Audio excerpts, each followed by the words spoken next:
Welcome back to the day. Today, we're diving deep into some intriguing developments surrounding one of Salem's most iconic figures, Marlena Evans, as whispers of her mysterious condition ripple through the town. In the heart of Salem, where secrets simmer just beneath the surface, Marlena finds herself turning to her trusted friend Kayla for a much-needed heart-to-heart. As Marlena opens up about the strange sensations and unexplained lapses she's been experiencing, Kayla's expression shifts to one of deep worry. She's not just concerned about the physical toll, perhaps fatigue or unexplained pains, but also the emotional weight that seems to be dragging Marlena down. Kayla, with her years of medical expertise and personal history intertwined with Marlena's life, senses that this could be more than a passing ailment. She urges Marlena to consider every angle, from stress induced by recent family dramas to something far more insidious lurking in the shadows of her past. This confiding moment isn't just a casual chat. It's a pivotal exchange that highlights the unbreakable bonds of friendship in Salem, where loyalty often means facing uncomfortable truths together. As they sit in the quiet of Kayla's office, surrounded by the faint beeps of medical equipment, Marlena hesitates at first, her voice trembling slightly as she recounts episodes of disorientation that have left her questioning her own reality. Meanwhile, Sarah Horton-Kiriakis steps into the fray with her characteristic determination, insisting on a fresh round of diagnostic tests to uncover the root of Marlena's troubles.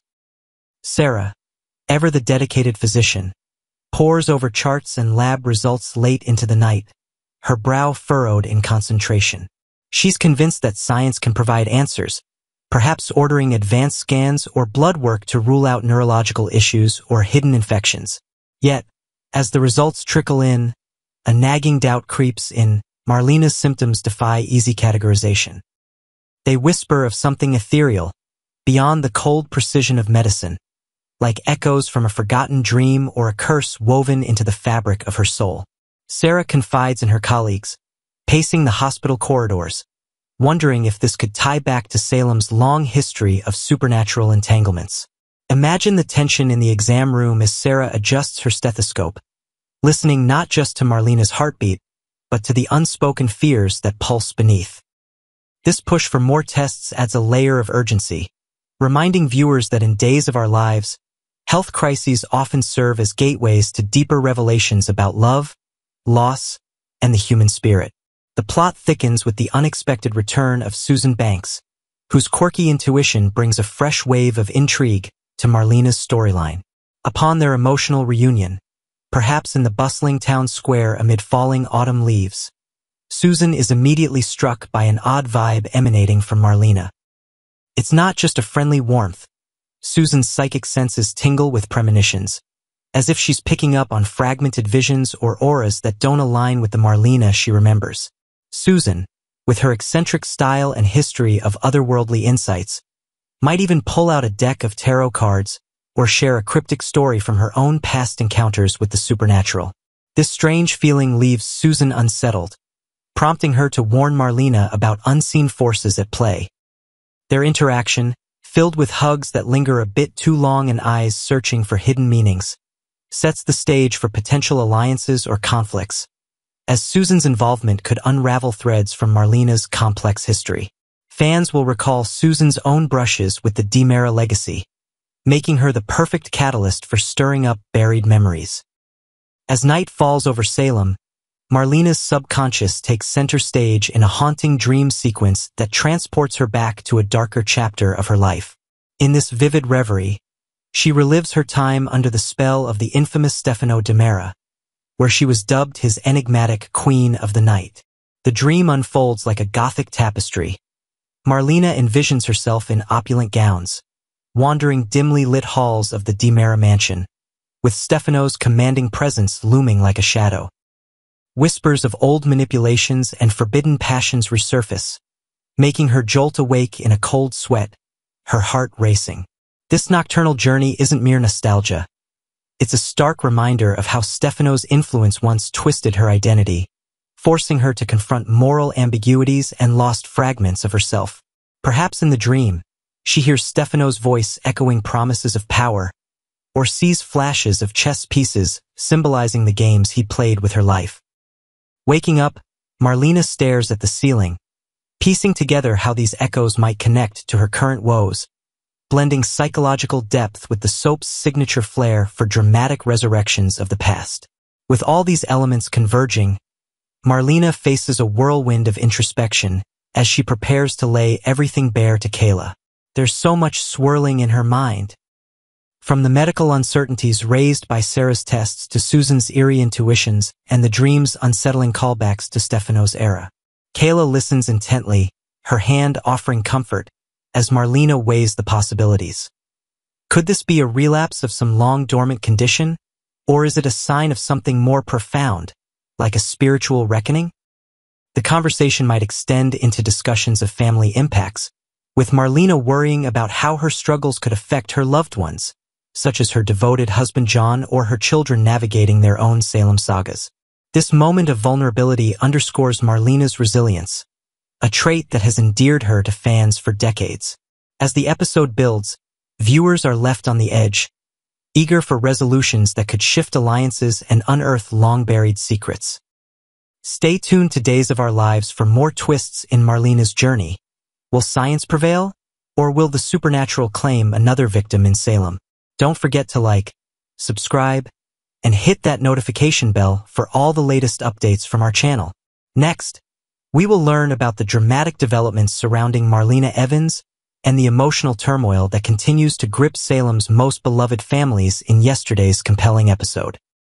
A medical emergency brings the family together. The sterile corridors of University Hospital buzzed with concerned energy as Brady Black and his daughter Rachel hurried through the automatic doors, their footsteps echoing against the polished floors.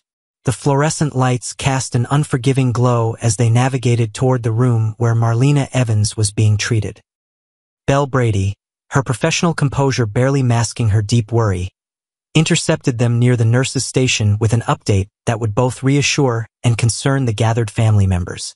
Grandmother Marlena keeps saying that her fainting spell is absolutely nothing to worry about, Belle explained, her voice carrying the measured tone of someone trying to convince herself as much as others. The afternoon sun streamed through the hospital windows, creating patterns of light and shadow that seemed to mirror the uncertainty hanging over the family. Belle's legal training had taught her to present facts clearly, but when it came to her beloved stepmother, objectivity proved challenging. Rachel, with the resilience that children often display in crisis situations, absorbed this information with remarkable composure. Her young mind processed the adult conversations swirling around her, finding comfort in Belle's gentle reassurance that Marlena would indeed recover from whatever had caused her sudden collapse. The courthouse drama that had brought them all together earlier seemed like a distant memory now, overshadowed by more immediate health concerns. The judge has been incredibly understanding about the situation, Belle continued, adjusting her professional blazer as she spoke. Court has been adjourned until after the lunch recess, which gives us the perfect opportunity to escort Marlena home once the doctors clear her for discharge. The legal proceedings, while important, paled in comparison to family welfare, and Belle felt grateful for the judicial system's flexibility in accommodating personal emergencies. It was Rachel who suggested the thoughtful gesture that would set the next sequence of events in motion. "Why don't we visit the hospital gift shop and find something special for Tate's new baby?" she proposed with the kind of innocent enthusiasm that only children possess. Brady's expression softened at his daughter's consideration for others, even in the midst of their own family crisis. Together, father and daughter disappeared down the hallway, their mission to find the perfect gift providing a momentary distraction from the medical uncertainty surrounding Marlena. Medical concerns and professional assessments. Meanwhile, in the quiet confines of Marlena's hospital room, Dr. Sarah Horton conducted her thorough examination with the methodical precision that had made her one of Salem's most trusted physicians. Her stethoscope moved across Marlena's chest as she listened intently to heart rhythms and breathing patterns, her trained ear detecting subtle irregularities that might escape a less experienced practitioner. "Your blood pressure readings are showing some elevation that concerns me," Sarah announced, her professional demeanor tempered with genuine care for her patient. The digital monitors surrounding Marlena's bed displayed various vital signs in glowing numbers, each reading contributing to Sarah's growing medical puzzle. I understand you're attributing this to stress and exhaustion, but I believe we need to conduct some additional diagnostic tests to rule out any underlying conditions. Marlena, ever the strong-willed psychiatrist, remained characteristically resistant to what she perceived as unnecessary medical intervention. Her years of treating others had perhaps made her overly confident in self-diagnosis, and she maintained that the combination of recent emotional trauma and physical fatigue adequately explained her fainting episode. However, Sarah's medical expertise and persistent concern eventually won the day. Stepping outside the room, Sarah and Belle engaged in the kind of hushed medical consultation that occurs in hospital corridors worldwide.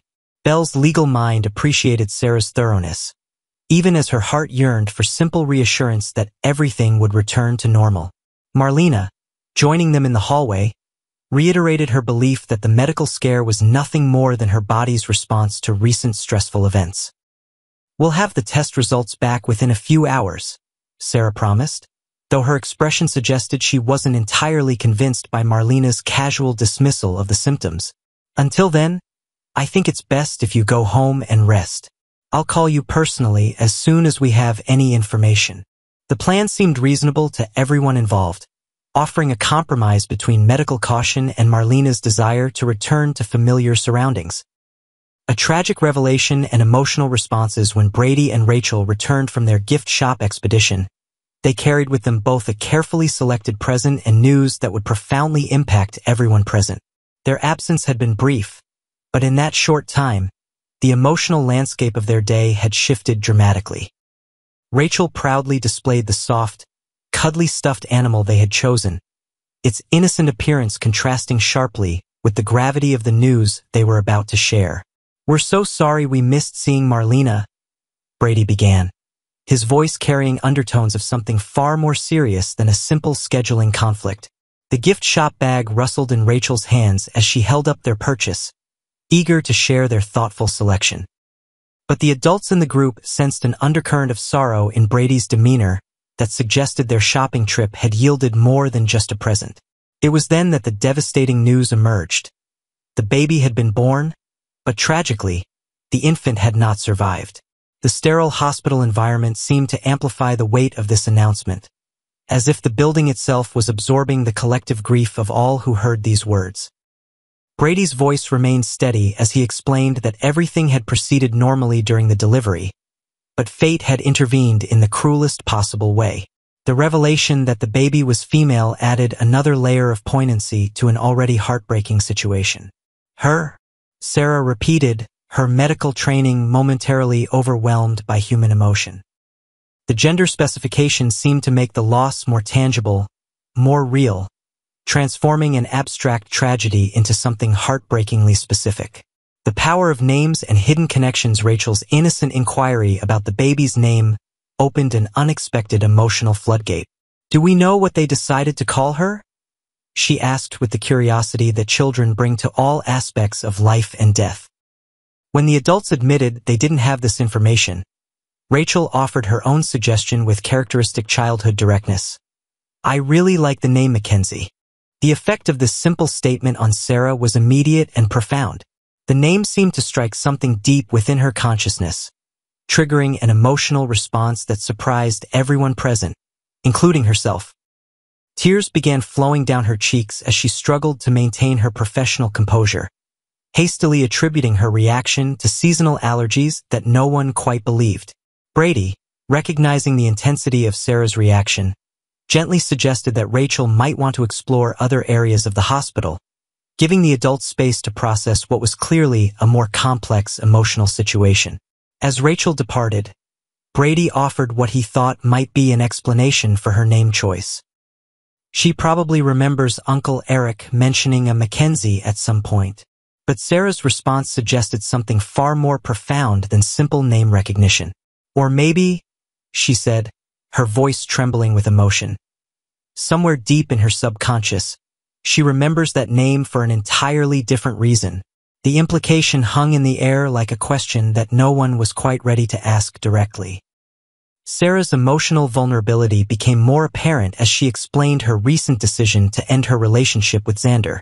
The breakup had left her feeling emotionally raw and susceptible to triggers that might not have affected her so strongly under normal circumstances. The combination of professional stress, personal heartbreak, and now this tragic news about the baby created a perfect storm of emotional upheaval.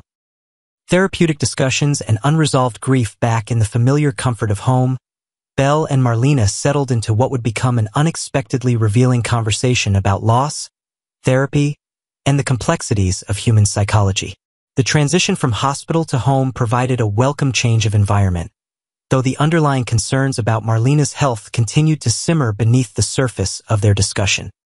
Belle's legal curiosity led her to inquire about EJ's therapeutic progress, specifically wondering whether his memory issues stemmed from psychological trauma or deeper identity conflicts.